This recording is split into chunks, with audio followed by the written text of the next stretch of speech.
하시고 주의 은혜를 부어주소서.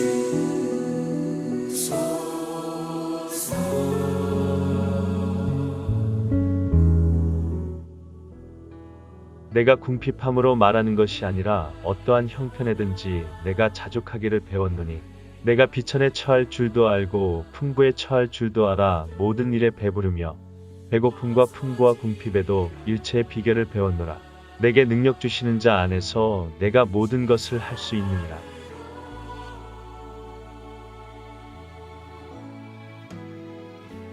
남양주시 외곽에 개발된 다사 네일린의 뜰이라는 5개 동 아파트 단지에 2주간 일을 나가고 있는데 입주자의 갑질 때문에 마음이 상해 한 주간 마음의 갈피를 잡지 못하였다.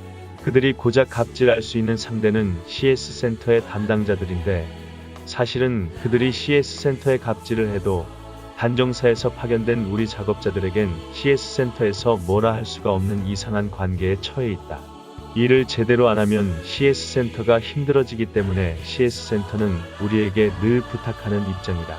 그런데 입주자는 그들에게 갑질을 하면 우리를 조정할 수 있다고 생각하는지 가능한 무식하게 행동은 무대뽀로 접근을 한다. 한 주간 내내 그 일로 짜증이 나서 다른 세대를 방문했어도 나는 한 번도 미소를 보인 적이 없었다. 집에 돌아와서도 밥맛도 없고 의욕도 없고 쓸쓸하고 외로웠다. 그리고 이 아파트에 사는 입주자들이 다 형편없는 사람들처럼 보이고 화가 났다. 적어도 오늘 퇴근 직전까지는 그랬다. 퇴근을 하면서 문득 지난주 찬양 설교를 듣지 않은 것이 있어 목사님 설교를 틀어놓고 운전을 하고 있는데 사도 바울의 말씀 중 내가 자족하기를 배웠노니라는 말씀이 뇌리에 꽂히면서 아, 내가 자족하지 않았구나 하며 회개하였다. 그러면서 필름을 거꾸로 돌려 내 인생에서 가장 고난이라 생각했던 시절까지 되돌아보게 하였다. 목사님의 설교는 욕심을 버려야 한다는 것이 설교의 주제였는데 듣고 보니 내 인생의 고난도 모두 욕심 때문에 생긴 것이었다는 것을 비로소 깨달았다. 아무리 풀어도 풀리지 않던 고차원 방정식을 풀어낸 것처럼 유레카! 라고 외치며 가슴을 짓눌러 왔던 아픈 추억들의 원인들이 모두 풀어지는 순간이었다. 내 삶을 송두리째 바꿔놓는 계기가 되었던 그해 2013년.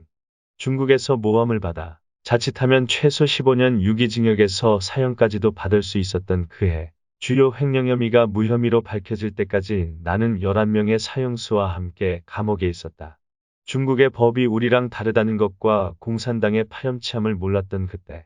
본래 내 것이었었더라도 모함인 줄 알았으면 빨리 포기하고 다른 일을 모색했어야 했는데 어리석게도 내 것을 찾아야겠다는 욕심에 불나방처럼 불 속으로 뛰어들었었구나 하는 생각이 들었다. 거의 10년 동안 그로 인한 트라우마로 사람 구실을 하지 못하는 바람에 오히려 내가 갖고 있던 나머지까지도 모두 잃게 된 것이 모두 욕심 때문이었구나 하는 생각을 하게 되었다. 비록 빈손으로 다시 시작했지만 이제는 제법 주위의 사람들을 조금은 돌볼 수 있을 만큼 성장했는데 내 삶에 자족하지 못하고 또 어리석게도 형체도 없는 큰 것과 비교를 하기 시작한 것이다. 비교하기 시작하면 내 것은 항상 볼품없이 작아지고 욕심만 커진다. 사람들에게 바로 이런 것이 문제다. 이래서 사람들이 가지면 가질수록 강팍해지는 것이 아닐까.